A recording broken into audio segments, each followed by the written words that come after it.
Welcome to the Sharpe Club. A little bit past 9 p.m. on the East Coast. It's Monday, so you got to stay up late with me because who else is up late on Monday besides me? And is 9 o'clock really late? Maybe I'm just old. I'm not sure. Either way, I'm going to say it's late. That's what I'm going to do, but maybe it isn't.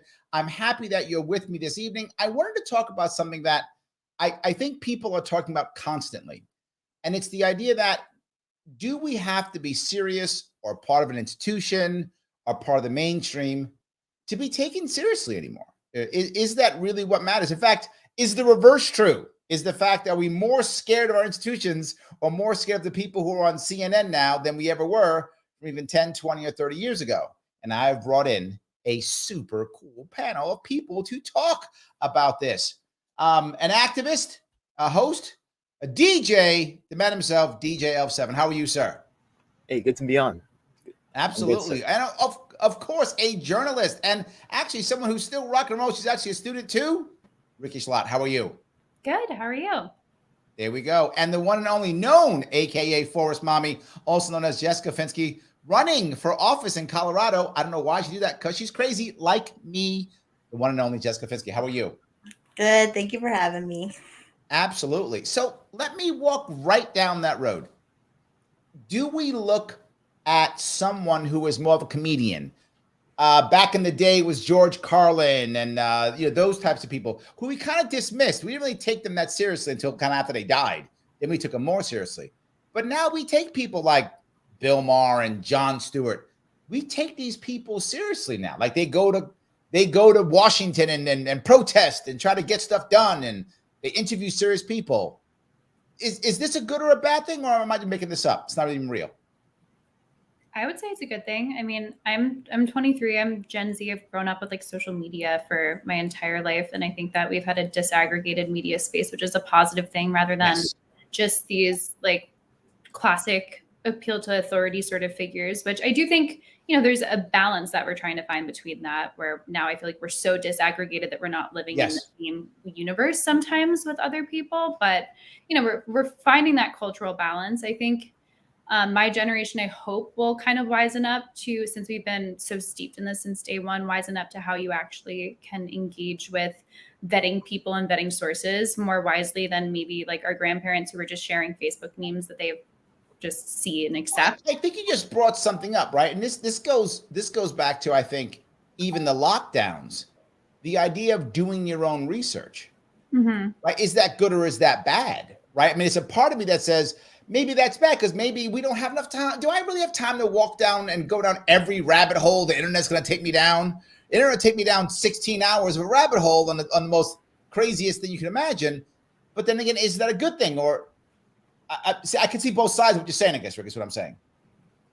Yeah, I think definitely both sides. Go for it.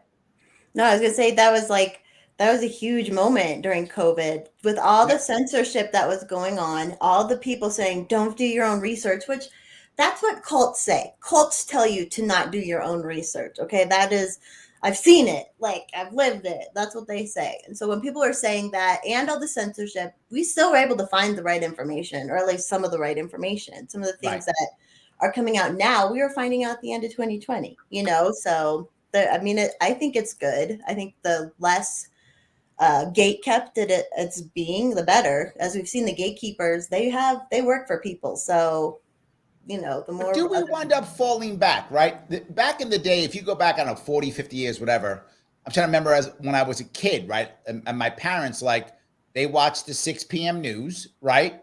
And they believed whatever the guy in the tie said, right? He said this, and they went, yep, that's true, because guy in tie told me, right? They believed it. So now, though, less and less people watch Guy in a Tie at 6 p.m., right? Less and less watch that. But then does it become so overwhelming that now I just believe my other guy? Now my guy's at a tie, he's in a T-shirt with the Sharpe way on it, and then he believes whatever that guy says, I believe. Do I get so overwhelmed that I wind up falling back into the same thing? I'd like to take another look at this because honestly, I'm not really a big fan of these comedians coming in because I'm not saying they can't be serious about this stuff. Yeah. But the fact of the matter is, if they haven't sacrificed for this, right, then how long are they going to last in the game when some forces come to convince them the other way, when commercial interests come in that outnumber people that, and by the way, some of the causes I'm working on right now are, I actually had a, something called Unified Platform 22 where I had candidates from around the nation. Hold on, Unified Platform what, I'm sorry? For 22. 20, okay. Yeah, I had actually the most interviews with candidates in the 22 election cycle, more than any other YouTuber. And actually I had candidates breaking ranks with party leadership to come together to make agreements on certain policies, such as these. I'm working right now with a guy named Reverend Keith Gadsden, the second longest man held in for wrongful conviction in New York State, who is actually freed by Velmonetta in Montgomery, the longest. Oh, hold on. So what you're saying is, and if I, hold on, State. Let me get your point. If what you're saying is that while a comedian might be popular and people might watch the comedian, I'm sorry, let me just sum it up like this. Yeah, Martin Luther King had this phrase where he said, one of the most questions to ask is, what are you doing to help other people now? You know what I mean? So that's what the comedians right there. They're funny, they're cool, that's nice. What are you really doing to help other people now? I want to know. So you're saying that they might just be sitting there making some cash, getting popular, and then because they're getting cash, now here comes, as Jessica says, someone's paying for it. So now somebody shows up and says, well, I got a bigger check than this person. So now you basically, you're saying basically they can just sell out and that's it. Yeah, they can I've just been sell fighting out. Despite the extent of my work, I also did something on accessible pedestrian signals. Shout out to Thomas Queter, who ran for Senate and the Libertarian Party, a disabilities advocate. I do work with disabilities as well. And the thing is that straight up, there's a lot of organizations there's a lot of causes that don't get helped out here. And the thing is, these comedians actually have served to, thank you for having me on your show. I've been blacked out from Hard Lens Media, from Revolutionary Black, and a lot of these people from the Jimmy Dore Network, and honestly the Yang Network as well. And Jimmy Dore's popular, and so is Andrew Yang. Yeah, absolutely. They've locked me out so they can have their own people, their own chosen people. And you can see it's the ecosystem where certain people go on each other's shows again and again, and other people are locked out. I'm not the only one. I also Dak Rillo. I see that we're an Assange activist. I looked you up for us, Mommy. Thank you for your work on that. I've actually interviewed over 100 people and asked every single one of them, including Larry Sharpe, if they would support Assange. Now, that work is again suppressed. People that are doing actual work That's to push interesting. Assange, right? I've done more than a lot of people. I want to touch what you're saying here. You're saying that if I'm a comedian and I'm sitting here trying to rock and roll and I'm trying to raise my profile and make more cash, that maybe something like a Julian Assange or something like that, or maybe even the idea of helping someone like Thomas Queter, I'm not going to get the likes. I'm not going to get the clicks. I'm not going to get the cash. So I don't want to do it. Is that what you're saying? Hey, you know what? People get to make a choice. You know what I mean? And that's it. So the thing is that there's a casual element, right? That wants a surface level view and can be convinced by a comedian who can be sold to a highest bidder. What do they really care about that issue? Are they really ready to examine and go all the way and make sure it's done right? Or are they there for and I'm not mad. Thank you for coming along for the ride. But when it's only them and they lock people like me out, that's weird. What's up?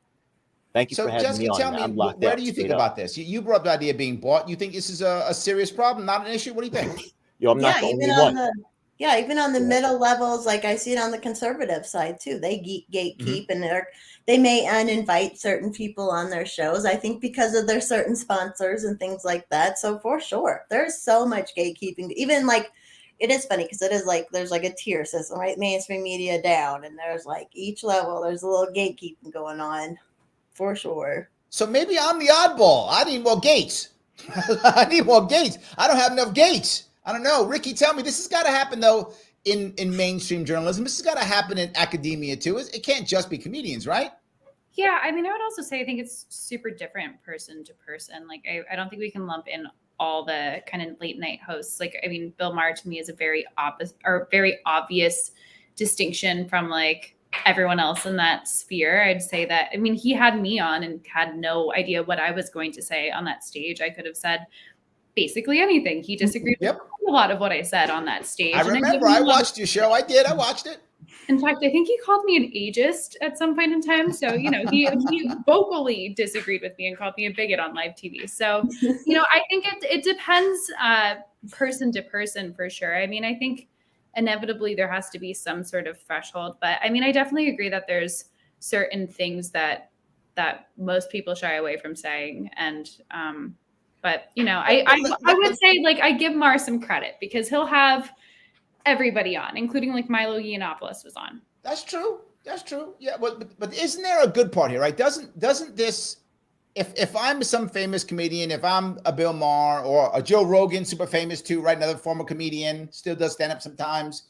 If I'm one of these guys, isn't there value in them platforming an issue, right? So kind of to what you said, DJ, you know, thanks for the ride, right? I'm gonna platform the issue.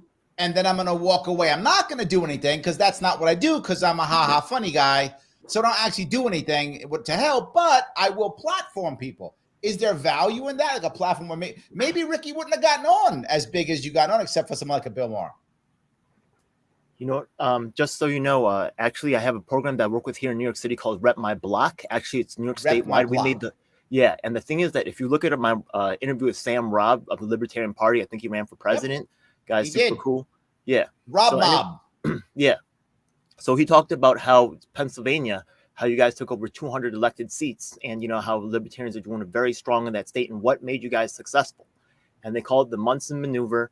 They actually took the voter rolls and they went door to door. And we actually published this list and made it open source to anybody so people can just use it for their own needs and run for something called county committee.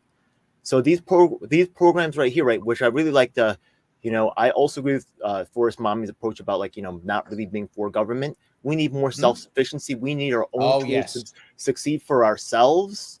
And I'm a card-carrying libertarian. You know what I mean? So straight up, yeah. Unfortunately, me too. Yeah. So right now, these are all powerful tools and projects, and these comedians are actually deflecting attention away from projects that, like this Theochino's project, that would actually get change done. I'm not going on. Mark Mixon's the elected chair of Washington State. You know Brian from an American Union. These are people, every single captain, they all work together to make sure that grassroots people are marginalized and that they can control the narrative. Wow. What you're saying, what you're saying seems to go against what everybody else is saying. Everyone else is saying, oh, it's so great. The comedians are doing cool stuff, right? So everything's great. But you're saying that they're actually taking attention away from the grassroots. That's all their own people. That's what the People's Party is. Actually, I have interviews with Keith hold Frank, on. I'm not about the People's Party necessarily. I know the People's Party has some baggage, is what I'll say. I don't want to accuse anybody, get myself in trouble. I will just say there is some baggage. That's all I'm prepared to say. So it has some baggage. I agree. But there's lots of comedians who help. I'm going to tell you one that helped me out. Chrissy Mayer. Chrissy Mayer had me on her show. She helped me out, and she actually she emceed a couple of events for the Libertarian Party, helped us raise some money. I think she's been good with that regard. I mean, there's got to be some good ones. Rikki likes Bill Maher. I think Bill Maher had Gary Johnson on. That's pretty good. I'm happy with that too. I don't think I like them, but I don't want them to replace us. I want them to be one of us and participate with us, alongside of us, but don't replace us. And that's what they do. I see what you're saying. I know, Rikki. Come on, give me something here. I know you like Bill Maher. Is he the only good one? Are they all bad except for him? In terms of like the nighttime host, I would say he's uniquely a good egg. I don't know. I mean, he just slammed all of them.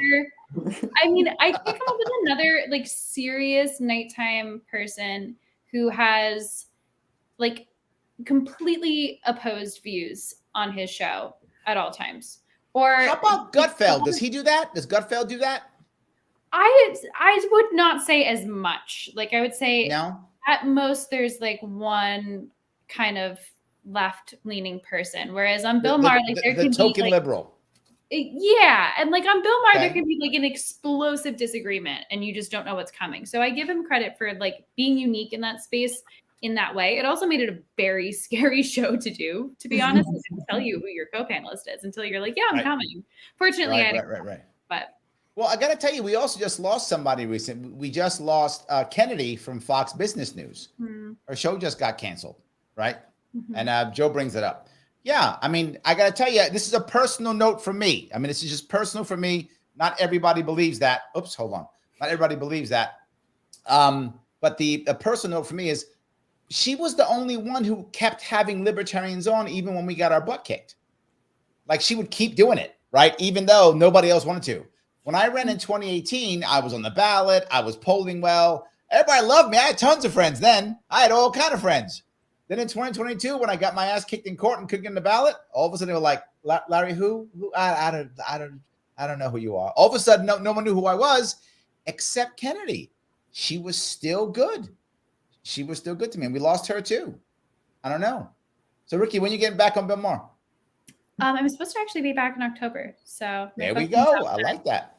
Yeah, my book is coming out and I'm going to do a follow-up interview. So exciting. I have super famous people on my show. See that? Look at me. So, but let me move, if I could, Jessica, to you on this one.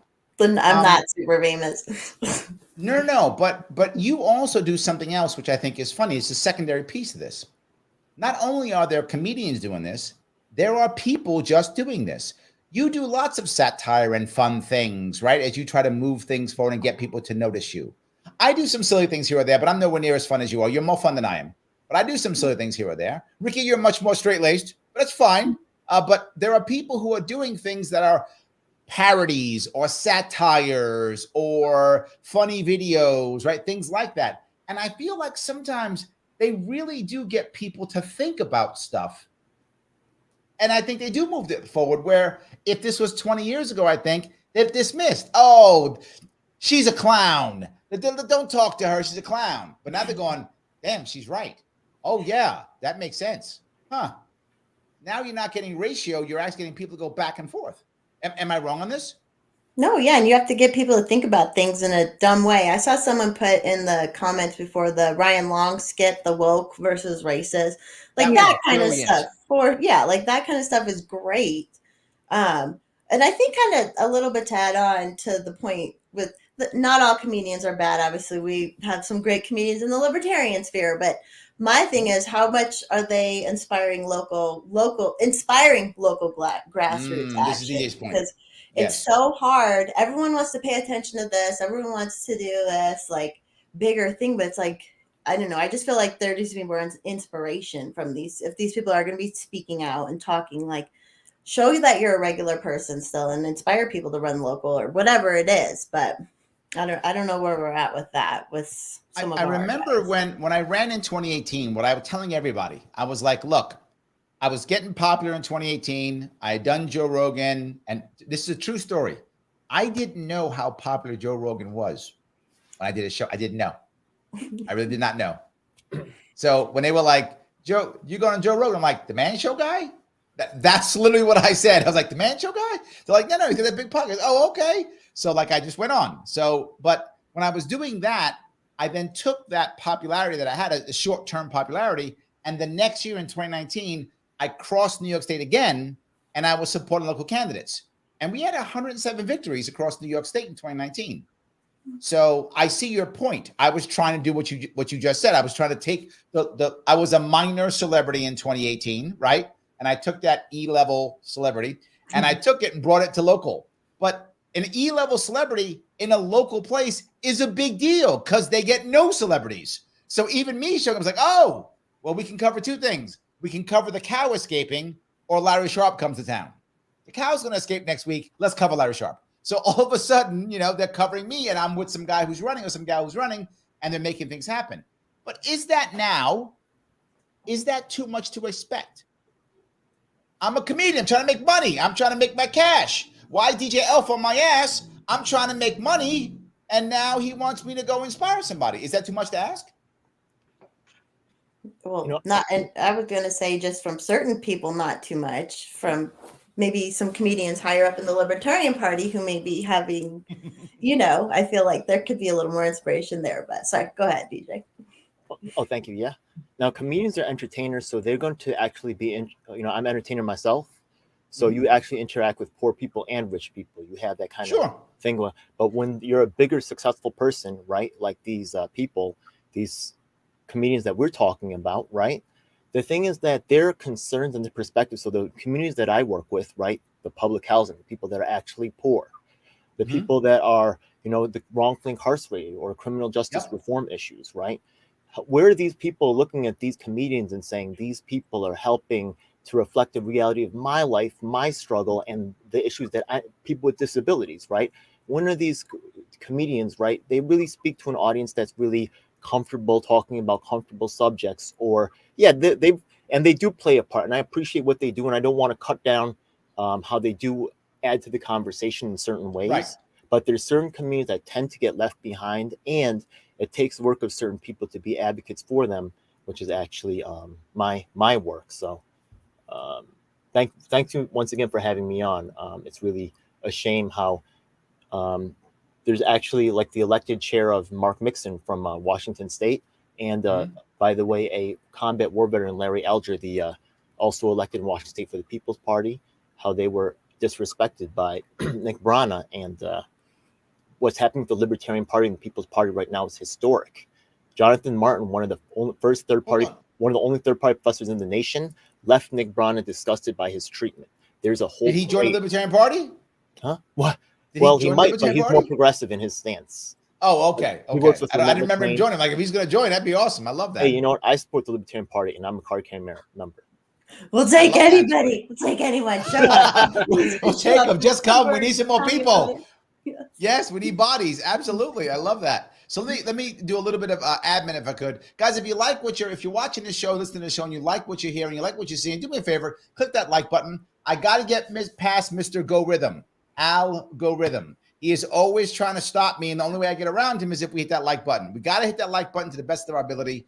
It does matter tremendously. Please do so. If you happen to be watching on Twitter, then please retweet this now. I know we're a very good-looking panel. It's true. That's fine, but we'll still be here when you're done clicking that retweet. Click retweet. We'll still be here. It's all good. If you happen to be on Larry Sharpe, YouTube, you can super chat me if you want to. That's awesome.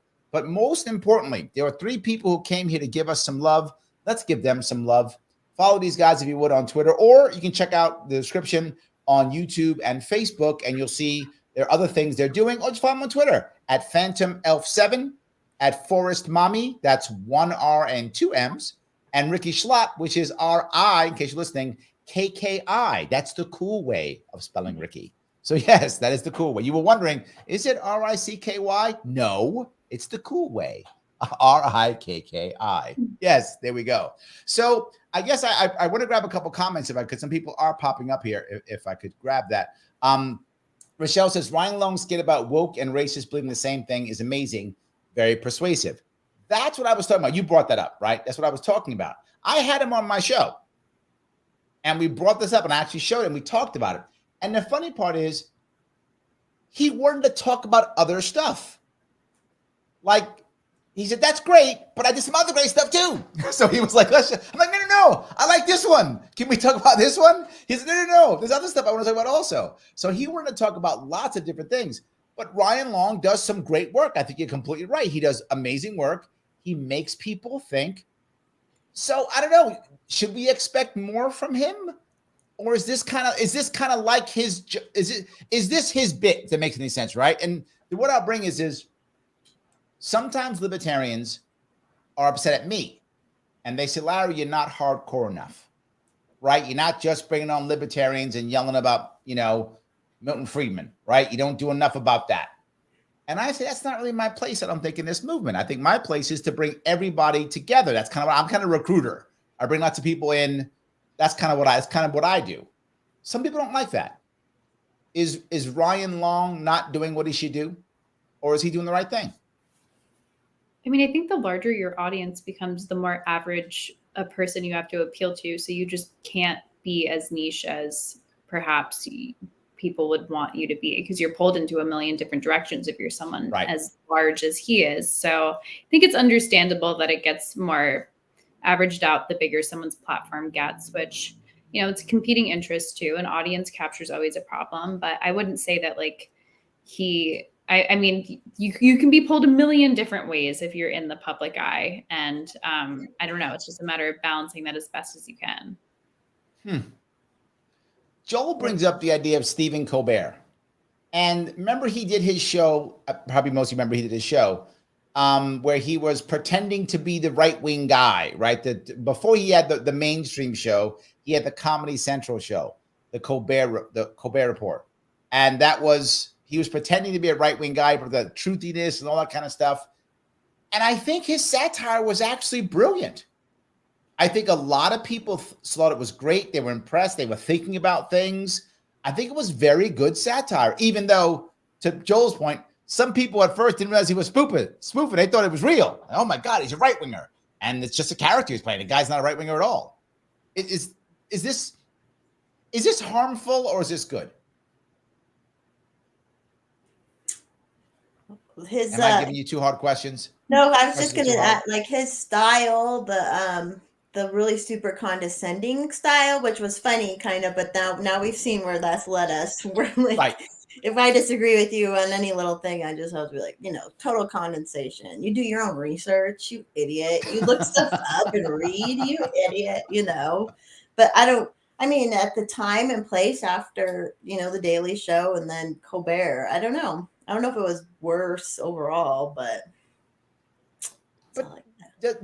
does it come to a point where now if Stephen Colbert tells me that this is good or this is bad, that's mainstream to me now? Is that how it works? In other words, there's value for any nation, for any group of people, for any culture.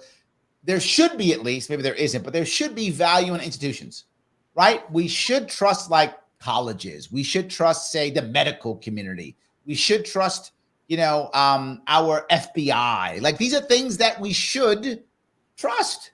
I feel like in many cases we don't. We don't trust our colleges like we used. We don't trust our medical community. We don't trust the FBI.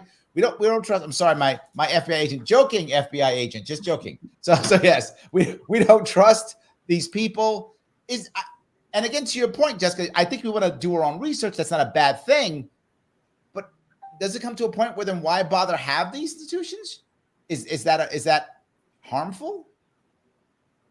I mean, I think there's somewhere in between. Like, I take great satisfaction in pointing out when institutions fail because I think it's part of holding them accountable. But I also don't like the fact that they are failing, and I'd rather them be better. I mean, I do think that there are like certain institutions that maybe need not exist, but things like colleges and universities, I don't think everyone needs a degree. I'm a dropout, so I'm proof of that. But I also think that it's a good thing to have colleges and universities for the people who want to go into a field where that's a necessity or have the luxury of being able to do that just to explore themselves. But like, I want those institutions to be better, but that doesn't mean that I ignore when they fail. I think it's like the balancing act there between those two. We feel like they're all failing. Doesn't it feel that way? Yeah, totally. 100%. And like that, my generation, the percentages like across the board of no matter what our politics are, our institutional faith is way, way, way lower because we came up in this age. And like,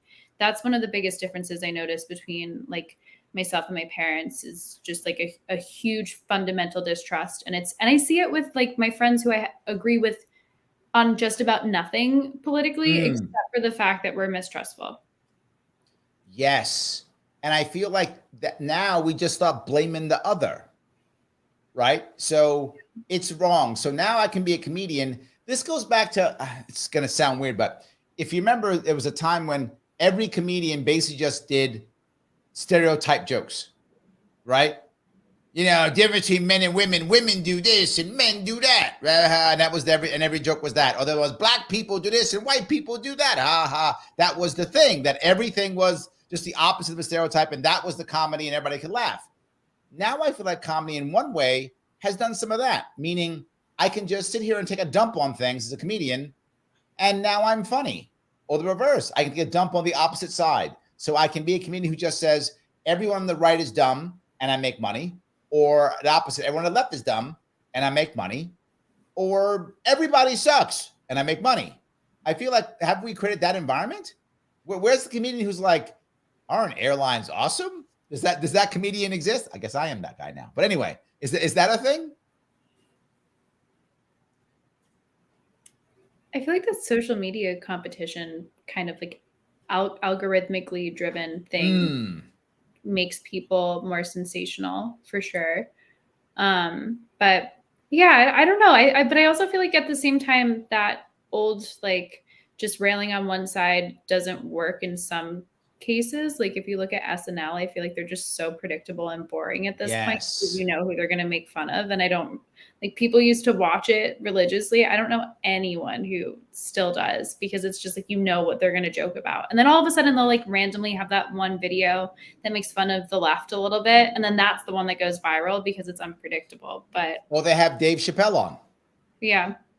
Right. Well, they have Dave Chappelle on. I explode. Go ahead, DJ. Go. I got this one quick question. So the thing is that I don't know if you went to the convention, but the thing is that I watched this documentary about the Libertarian convention, and I watched this documentary about it, right, which talked about the Mises takeover. And the thing is that it said that when Mises was trying to give the presentation, that Nicholas Sarwark had a panel where he actually had Edward Snowden talking. So he tried to drag away attention from the main thing going on to his own event.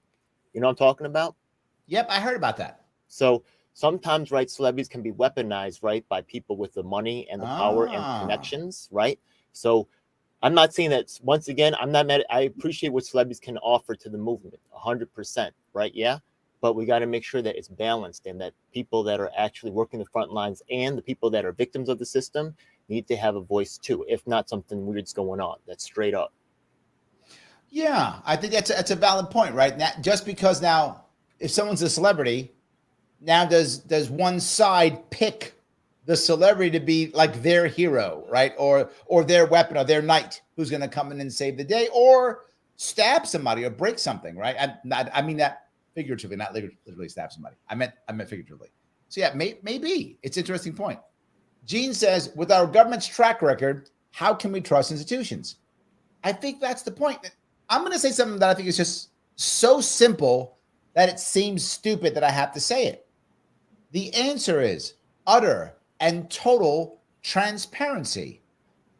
If our institutions became completely transparent, everything good, everything bad, over the course of years, I think we could gain back some trust.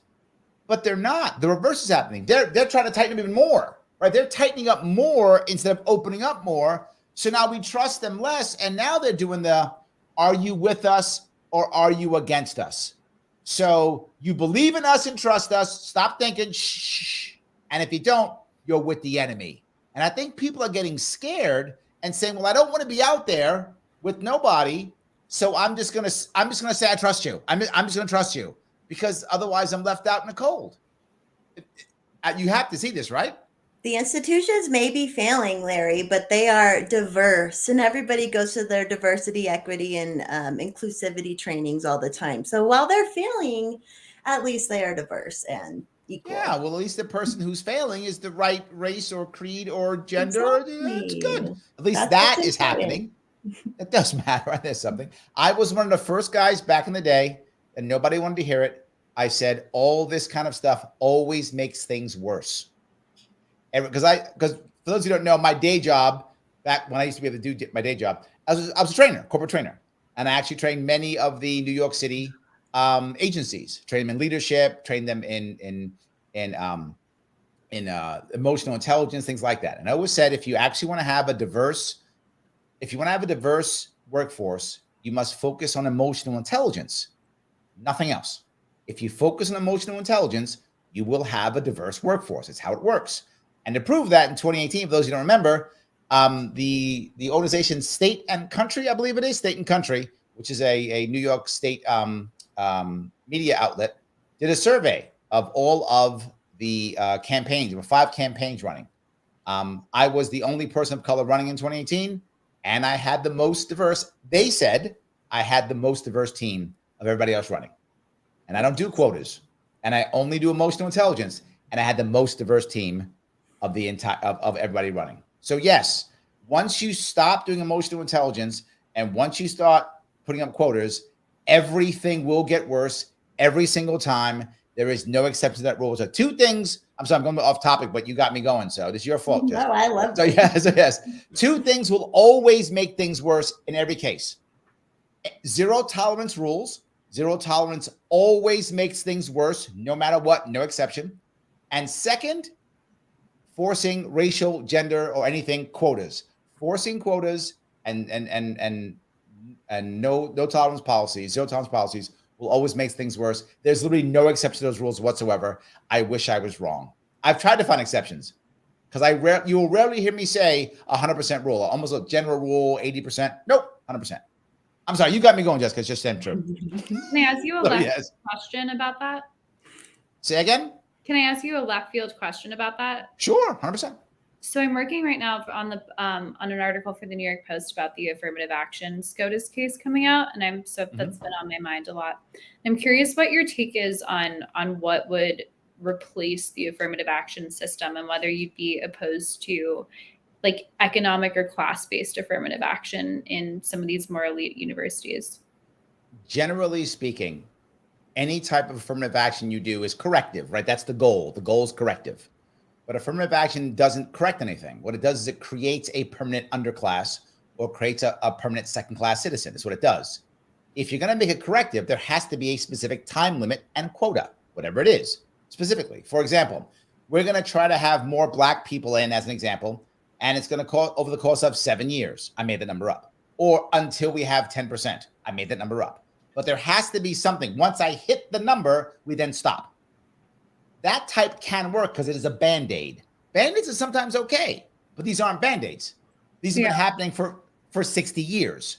This is not a Band-Aid. If they had done it in back in the day and said, whatever, it's a generation, it's 5 years, it's 10 years, until we hit X, these things can work. Temporary pumps can work because they don't become institutionalized and they don't become the norm, right? So a good example of this, by the way, is the rush they had with bringing in Indian nurses and medical personnel back in the 60s and 70s. They basically brought a bunch of people from the Southeast Asia to come in to fill our medical. It was short term. It worked perfectly. A bunch came in. If you look, there's a bunch of people from India who are like in their 50s and 60s and 70s now, who all came in during that time to be nurses and doctors and such. Tons of them. Worked perfectly, short term. It can work as a Band-Aid, 100%. It just can't work as long term. So if you just want a Band-Aid, it can totally work. If you want to go by gender, race, that kind of thing. Otherwise, it has to be economic. It has to be. It has to be something. For example, I'll give you an example. Instead of saying we're going to have more Black people be owners of cannabis licenses. Cannabis licensing is stupid in general, but we have it, so accept it as true. But if we knew that, that's one thing. That's not good. Instead, say we're going to allow people who've been convicted of a felony to have a chance at having a cannabis license. Well, by default, by percentage, there are more Black people who have that. You will help the Black community, but you're not alienating the white community. So you want to create policies that will, by default, help all the communities, obviously, but focusing on the community that you care about most, while not alienating the other communities. Because if you make it too specific in that regard, the system. This is what happened. For those, you got me off topic. I'm sorry, but I'm going to keep going because you got me going. This was your fault, Rikki. You're off the hook, Jessica. This was your fault, Rikki. So what happened is when they made a quota system in New York City, big companies actually filled the quota. So you'd go to a law firm in 1990. You go to a law firm in even the year 2000, and they'd say, "Oh no, we have a very diverse workforce." You look around, and go, "I don't see one Black lawyer." "Oh no, we got tons of Black people working it." "You do? Where are they?" "Mailroom." And the mailroom was filled with everyone's Black in the mailroom.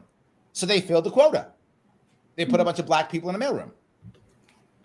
Meanwhile, there's one token Black lawyer. Every other lawyer is white, Jewish, Asian, right? There's one Black token lawyer, and the rest of the Black people are in the mailroom. That happened in the 90s all day long. That was a common thing. It's not as bad now, but it was that way. Okay. So can I ask a question about that? Okay, so the thing is that right now, I think that Medicaid, in order to prevent discrimination from happening to recipients, they actually check mark a box that identifies their race, right? Now, the thing is that I can understand right now. So how do you feel? It sounds to me like you might want to remove a program like that, right? Where they're identifying the race on the form. But that's really, I think, how they right now audit the system to see if racial. Yeah, I'm not against self-identifying at all. In fact, I think it's actually a good thing. And I did it. The issue you have is in many businesses, they do that by race. Because they might set up independently, right? They could set their own review site, or they could 100%. always try to create. Yeah, absolutely. Because just because I think you want to do it so you have the information, but you don't have to build your policy based upon it. Here's my example. So I can say, let me check all my boxes so I know what type of people I have working for me.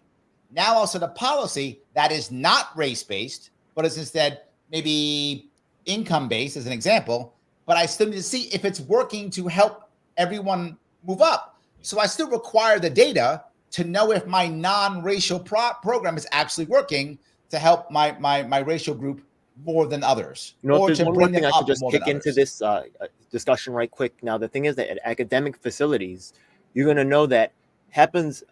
You all see the foreign exchange student all the time as the grad student, right? Yep. All the time. And the thing is that they're cheap labor and they pay 5-6 times what, the state, right? The state paying rate, right? And they pay cash. So the schools love them. They're trying to up the number of those students all the time. Now, because the campus looks diverse, because they have Asian faces, right? Yep. Now they use affirmative action to actually hurt my people. What is this? Yep. What is bullshit? You know what I mean? What happens if we said, oh, there's too many black people playing basketball, successful in the NBA. Let's make some quotas and get rid of them out there. You know what I mean? Where's the help for us in terms of entertainment? You know what I mean? Or a lot of factors, right, in the progressive, right? This is my point, right? And this is my point with Rikki. Yeah, this is my point with Rikki, right? I reject government too. That's it. Yeah, go ahead. This is my point. I'm agreeing with you. This is my point with Rikki saying if the college says we're going to get more black people to come in, right? Okay, but what about poor Asians? And what they'll tell you is, well, Asians aren't as minority, aren't as they aren't as underrepresented, but they aren't as oppressed as black people. So see, that's why. Now, overall, that may be true. But how about the individual black person who's not oppressed and the individual Asian person who is? So now you've actually hurt an Asian person who isn't in a great spot, and you've helped the black person doing well. And the example is all of MSNBC. And MSNBC is filled with black people and Hispanic people and Asian people who all graduated from Harvard. These people are already going to do fine. They were going to do fine regardless of whether MSNBC hired them or not. They're all Harvard grads. They'll do fine. So now they all get hired. But what about the guy or gal who's got a record and isn't going to college and now is just trying to get their life together? So that, I think it's exactly the point. You should do it by people who are in trouble. And that will be some Asian people, because some Asian people will be in trouble. Not every Asian. I mean, I don't mean to be my Asian brothers and sisters, but not all of you are going to go to Harvard, right? It's just not going to happen. Many do, but not all are going to go to Harvard. So there we go. I think the second piece, though, 2 parts that matter. When you make this long term, now the assumption often is, oh, you made it here because you were oppressed, not because you earned it. And the problem with that isn't just in the evil white people pointing the finger, but it's also in the black person internalizing it. It's both of those things that can be very hurtful and harmful, right? So I think that also is an issue, right? Yeah. If it's a Band-Aid program, it's a short Band-Aid program. But if it lasts for a long time, it winds up making people all believe that's what it is, right? I remember when I'm giving my age away. When I was getting out of high school in the 80s, I was sitting with a guy in some store, or I forgot where I was, someplace. I was at a bar, talking. And he goes, "Larry, you're a smart guy." I'm like, "Yeah." He goes, "You need to go to college." I said, "Why?" He goes, "Just apply for an Ivy League school." And I said, "Why?" He goes, "You're a black man. You write your own ticket." That's what he said. And he meant it.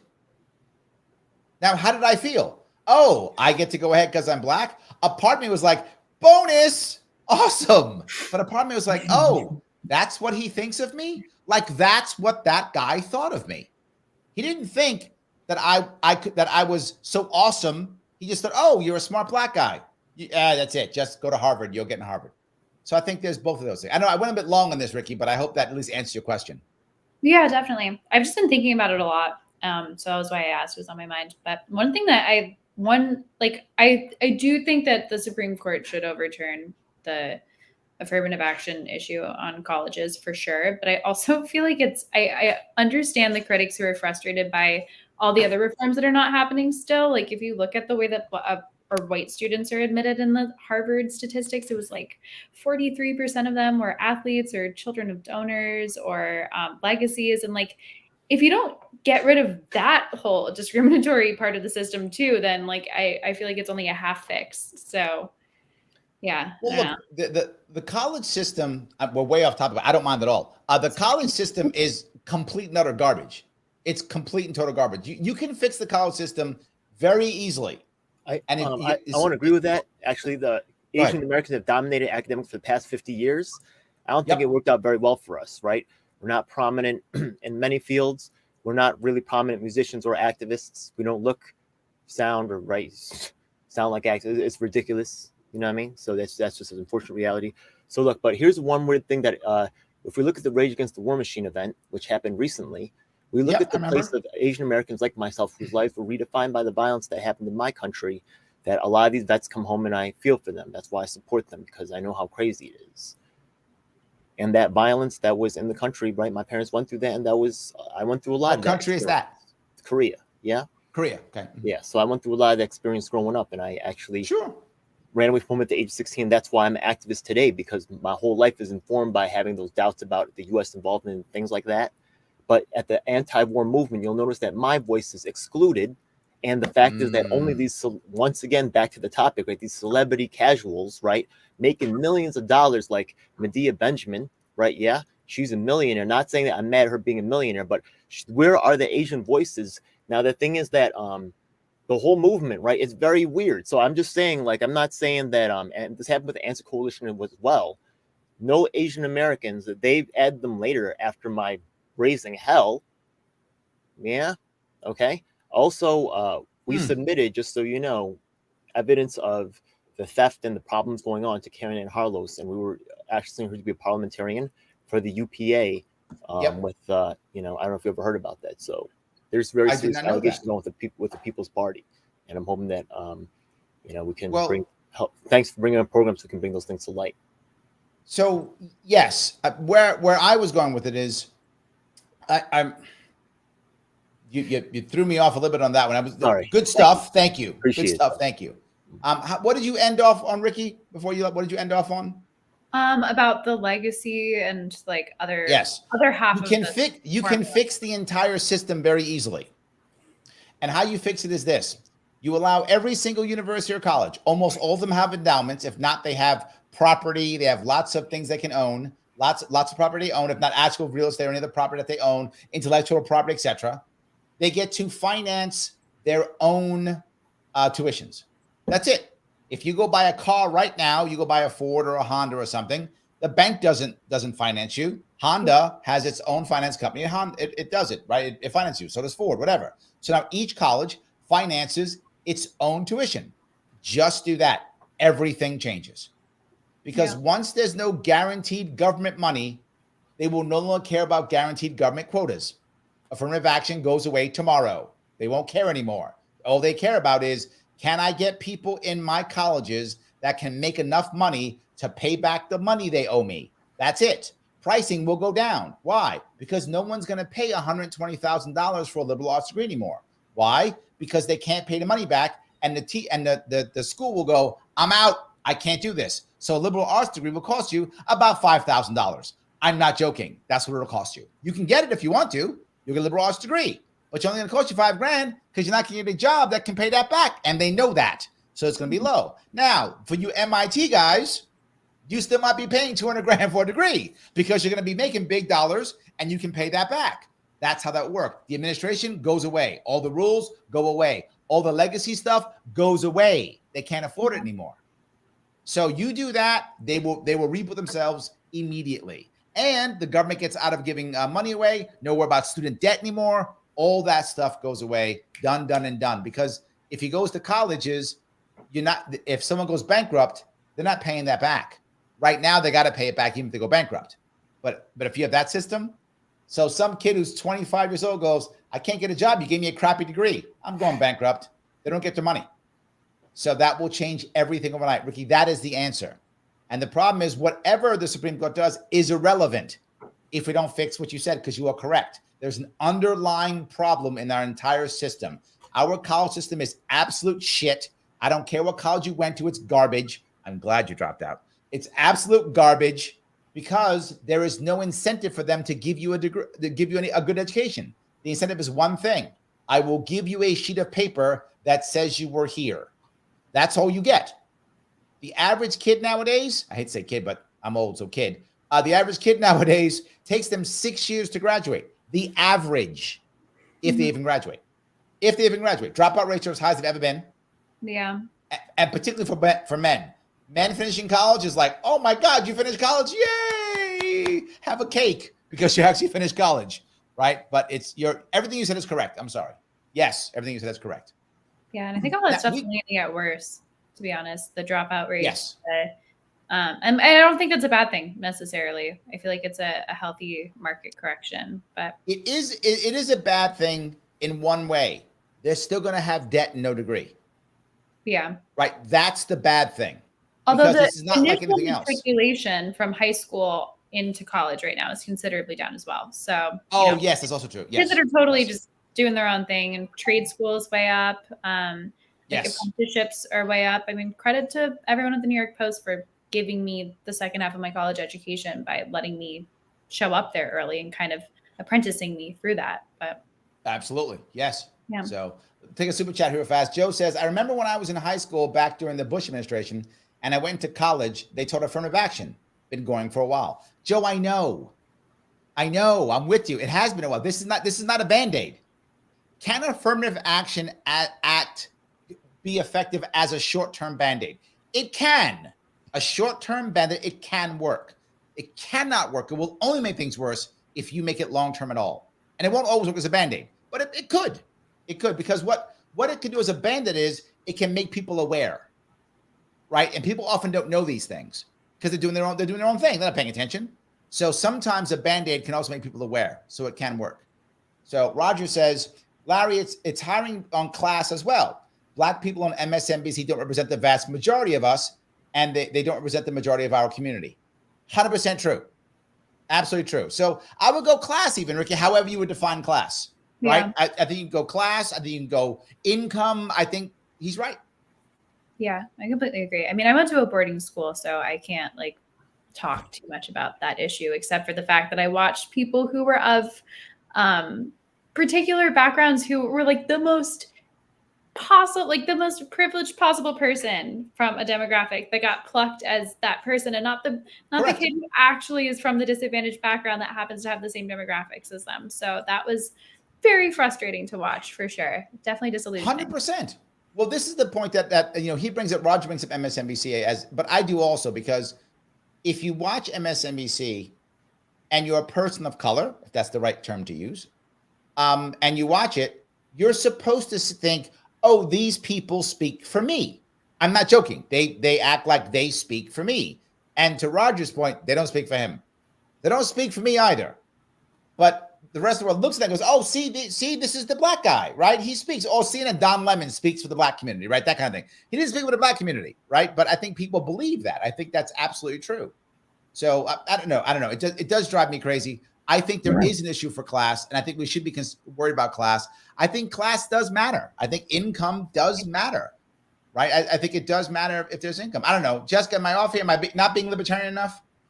No, I think that's very libertarian. Something. It's a shocker. I didn't go to college, so I don't have a whole lot to add to the conversation. Well, no, but let's ask that question. Do you regret it? What? Oh, you regret it? No, I was on my own young, learning a job when I was a full charge bookkeeper for free, getting paid on the job. By the time I was 21, I used that to survive for 10 years. And then I met a man, and I didn't have debt dragging me down from college. So it was a little easier to be like, hey, so it all worked out fine for me. I like that. That's good. Now, let me ask you, are you still with that man now? Yeah, 14 years. I love it. And did that man go to college? He did. Yes. And is he happy he did, or is he unhappy or doesn't care?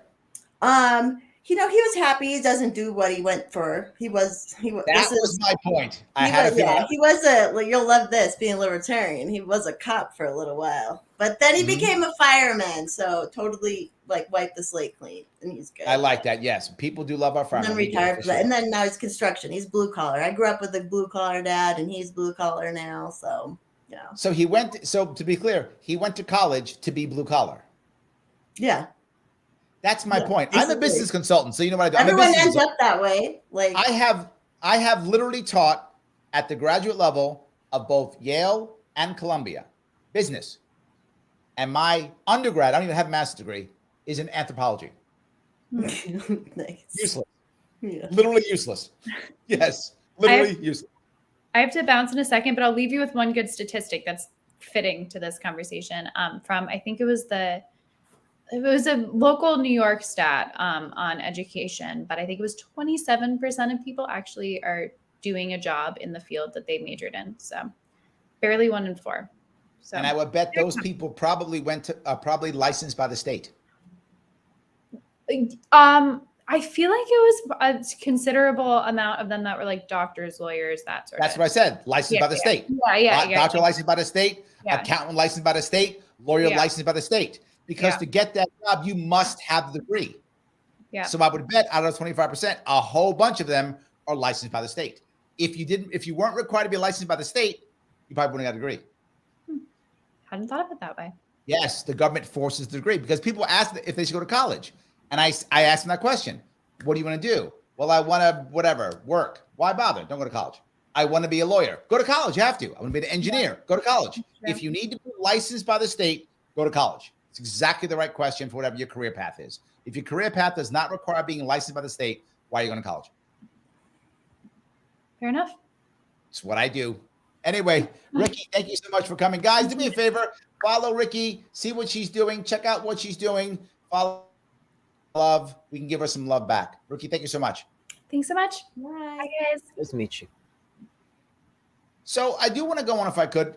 Guys, if you like what you're hearing, click that like button. It does matter. Please do so. If you're watching on Twitter, please retweet this, right, so people can see what we're talking about. I know it was off topic, but I don't care. I think it's a goddamn great show. Anyway, so yes, I love what we're talking about. I think it's amazing. And of course, you can always super chat me if you want to. That's great too. I appreciate that. And let me grab a couple more comments if I can. Let's see here. Joel says, way too many confused class, such as poor people with race. 100%. The assumption is if you're black, you're poor, right? Or opposite. If you're Asian, you're going to college. That's an assumption they make, right? Oh, if you're this, you're that. Or worse, if you're Hispanic, you're for open borders. None of these things are true, right? Some people who are black are poor, some Asian people go to college, and some Hispanic people are for open borders, but not all of them at all, right? It's just not a thing. It's just like anybody else. In fact, if you look at this interesting statistic about black and white people in America, the amount who are conservative, by percentage, it's about the same. About the same. That's the weird part. It's as those who self-identify, about the same. The exception: black women are far more liberal than white women by percentage. So there's kind of like, it looks like there's like a dance going on, right? Like to a certain extent, I agree that, we should be open to, having people come in from any, background being able to do a job. But when people see that none of their people are represented in any positions of leadership, like over a consistent period of time, when they feel like their issues are being pushed to the side for other interests, like myself, how would you solve that outside of, you just got to fight for your own power, I guess, right? But there's no real... Yes, and this is the idea of breaking down institutions. This is exactly the idea, right? When I'm an institution, I decide who's going to be on my leadership team. I'm an institution. And if I don't like how you look, or you don't give me money, or your dad or your mom didn't buy a wing in the hospital or something, or whatever the thing is, I can tell you no. Or the reverse. I need a black guy. Who's the least black guy that I can find who's black? What box can I check? I'll grab that guy, right? I'm an institution. I can do that. But when I allow you to be your own institution, when I allow you to push yourself forward, right? One of the reasons why you see me fight so much for third parties is not just because I'm libertarian. Clearly, I'm a libertarian. I'm biased. Clearly, I don't hide that at all. Of course I am. However, I still try to get other parties to help out. We did lawsuits with the Green Party. Forward. I was endorsed by the Forward Party. Yes, let's all jump. We worked with the Reform Party in 2018. Didn't matter, right? Because the more political parties you have, the more chance guys like you, guys like me, get it shot at creating our own fiefdoms, growing our own things, and showing what we got by having our own leadership to the best of our ability. I do not want one Goliath and knock out another Goliath. I want hundreds of Davids that can all knock down Goliath whenever they want to. I want tons of them coming up. So I think you're right. The problem is, to your point, DJ, is that the system isn't there now. We're not there now. I'm trying to push it there, but we're not there now. The Rep My Block program is actually available in New York State. We're trying to roll it out to Washington State. And it's actually, the source code is on GitHub. It's open source platform, so anybody can run the software on their own platform. It's like Nation Builder. Yeah, and you can actually, we've been collecting the data here in New York State for 4 years for Republicans and Democrats. I don't know about Libertarians. We've uploaded this so anybody can access very easily. There's also other voter collection. A lot of states have it free. Some of them charge a nominal amount. I think Libertarians have already been collecting that. Once again, respect to Libertarians for being the #1 third party in the nation, being on the ballot for a long time. I know you guys recently lost that. That was sad. I know people from the People's Party. I'm still fighting. I'm not done yet. Yeah, I know people on the People's Party did actually help get petitions for your campaign. So we were actually, I don't know if Nick Brana helped with any of that stuff. So, but don't forget us, all right? Yeah, absolutely, 100%, 100%. Yeah. Gene says Band-Aids work if there's healing underneath them. Yes, absolutely. You can sometimes use a Band-Aid. It will sometimes work, but the problem is they never go away. Sam brings up nothing's more permanent than a temporary government program. Yes, absolutely. That's the problem, right? If we use them as a Band-Aid, we'd be fine, but we don't. Once they start, they never stop, ever. They never stop at all. So I don't know. Let me ask you, if I could, Jessica, are there any institutions that right now you're like, you know what, they're doing well, I'm good? Are there any? I feel the same way. Like I feel like they're all failing. DJ Elf, are they all failing, or is it just my feeling? Yeah. Am I exaggerating? And I feel like the educational institution is one of the deepest, most biggest problems. They're actually involved with cooking up studies for the government so they can justify things. They're involved with a lot of the property purchasing and a lot of the community control. A lot of the community leaders are working at that lady with the machete from Hunter College who attacked someone, right? Yeah, with their political control of this. And honestly, look, I'm an anarchist from way back in the day. They give an Antifa a bad name. These people who these intellectuals and these academics coming from these comfortable backgrounds that are, I have to say DSA is definitely part of the problem too. I'm not going to say all. DSA is part of the problem. DSA, because there's a lot of these, people, gentrifiers come in and they decide to tell these communities how to live. And actually people are suffering, but they don't have time for that because it doesn't match their agenda or their narrative. Well, hold on 1 second. For those you don't know, DSA is the Democratic Socialists of America. Yeah, I work with all the groups, DSA is. Republicans, Democrats, Independents, Greens, Libertarians. I have recorded work with all of them. And I'm also in the Facebook group and the Libertarian Slack group. I'm deep in the Libertarians as well, yeah. But the funny thing about DSA, though, right, is I feel like DSA took a lot of activists from other groups, right? I think the Green Party lost activists because of DSA. I think Forward lost activists because of DSA, because DSA seemed to be making headway here in New York. There's 6 or 8, I think, assembly people in New York right now who are DSA. I feel like they're making moves. Do you think nothing's happening? Tell me what you feel about that. Forward Party actually, a lot of the people who was really dedicated Yang Gang, let's take, for example, Humanity for Arizona. The only, they were actually a volunteer-led organization that was actually the only volunteer that actually was allowed to use the Humanity Forward branding. Now, the thing is that the president and Brandon Carpenter and, the president and the vice president of that organization quit because Yang had promised them a leg in policy for doing work. Remember that after the campaign, made a lot of calls for down ballot candidates. That's why Oh, so yeah, that's why all these people that you see that are endorsing Yang for this thing and that thing, they were never on the front lines making those calls, so they don't know how we were actually, ripped off, and actually, what things happened to us. Like I said, every single captain of the New York squad quit in disgust. Multiple times the staff has turned over. You heard about problems like after the. I'm not saying that that's all he is. Like, he could be useful in some good ways, but it's hugely problematic. Yeah, and there's actually ties to the Democratic establishment that are clearly. He endorsed Siraj Patel, right? A Democrat. Why? Because he's serving the Israeli state machine. I know it sounds paranoid, but I have documented all the evidence on my channel. Yeah, lots of New York City politicians support Israel. Lots of them do. Tons of them do. Absolutely. We have a massive Jewish community here in New York City. It's like 1 in 6 or something like that. The numbers make sense. 100%. It's huge. 100%. It's absolutely huge. So, Jessica, let me ask you. You're there in Colorado. A lot of third parties joining with you, not caring, not there, or you just fighting the system by yourself? No, someone tried to make ballot access harder for third parties. And so Uniparty, Green Party, all of us came together to fight that one. And now we've built a little bit of coalitions with them. Nice. With my race specifically, like the other parties, like it's not a good thing or a bad thing. I don't know, but the GOP is supporting me and like everyone's kind of getting behind me. There's some different health groups getting behind me. There's people who hate who I'm running against, so they're helping me. And that's the only reason why, I'm like, this is fine.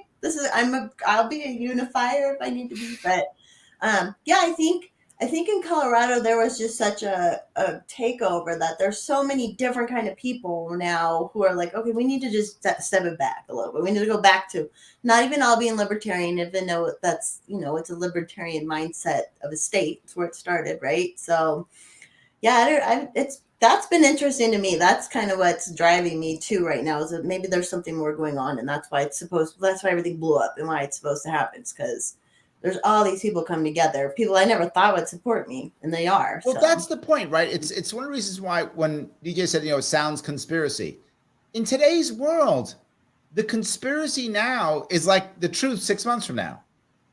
Like, it's really like, that's my point from the entire show. It's like, stuff that we would have thought is crazy. Oh my God, Jessica, she's nuts. Now we're like, maybe she's right. Now we're like, maybe this could be. Let's wait like 3 months and see if she's right. And like 3 months, oh my God, she was right. So it's different than it's been, and I feel like that's really a big deal because now they have to control you more. Right now they have to censor you more. Because before they didn't have to censor you, because when DJ goes, well, there's an Israeli lobby. Everyone was like, oh, no, there isn't. Stop. Let him say what he's saying, whatever. Now they're like, oh, no, they're going to believe that because that's true. We got to stop him. We got to shut him out now because they might actually believe him. But if it was 10 years ago, 20 years ago, let him talk. Who cares? No one's going to believe him. Now they're like, someone's going to believe him. We got to shut him down. So the believability, I think, has created more censorship. Am I wrong here? No, it's true. I mean, I got docs within 12 hours, and I feel like I'm just a nobody out here. And the corporate news was mad about me signing up to run for local government. So yeah, obviously there's something going on. Yes, and the more like absolutely. People like us who are believable. I mean, I'm a little crazy, but I'm believable. Yes, that makes me a little more genuine and honest. I feel like some of the ways I'm crazy. So. Yeah, they're going to try and silence us more and more. Even at that Assange rally I spoke at, which I'm there defending journalism, right? Like that kind of journalism. And then this lady writes a little bit about the Assange rally, and the rest of it's a hit piece on me. And I'm like, why are you writing about me? I gave a little speech about something that happened to me. Blah, blah. It's like, it's been so eye-opening, and it's kind of been fun. I won't say it's been fun. So because I think that the point becomes, right, so now what I do is because I can't get people to not believe what you're saying, so I fall back now to character assassination. Right? Because what Jessica's saying, what DJ's saying might be true. I can't fight that. So what can I do? I can call DJ crazy, wrong, bad, evil. I could do that. And then they'll believe that he's crazy, wrong, bad, evil, whatever is the word I want to use, right? They'll buy it and go, oh, well, I can't listen to him now because he's one of them, whoever is the bad guy. They do it with you, Jessica, right? Oh, she's one of them, whatever is the them. And then I don't listen to her anymore because she's one of them. And now we have a worse part, which I don't do. I'm one of the weird people who don't do this. But a lot of people do, which is now I can't be seen with Jessica. Because if she's one of them, well, then now Larry's one of them too. I can't have DJ Elf on my show because then I'm one of them too. I think that makes people now self-censor. So now you got the big institution censoring, and now the individual jumps on the bandwagon and starts censoring too. Because now I'm afraid, oh my God, they're going to call me one of them, whatever the bad people are. I don't want to be the bad people. So now I got to walk away also. Okay, but we need people that are candidates or running for office and positions of responsibilities, and people are going to be kind of making sure that, you know, they're going to be like a referee, making sure that, you know, calling balls and strikes, you know, in a fair process. So, like, I like the fact that you talked about transparency earlier. I do believe in that. Yes, I do. You're a great speaker, but we got to ask ourselves, right, when people are.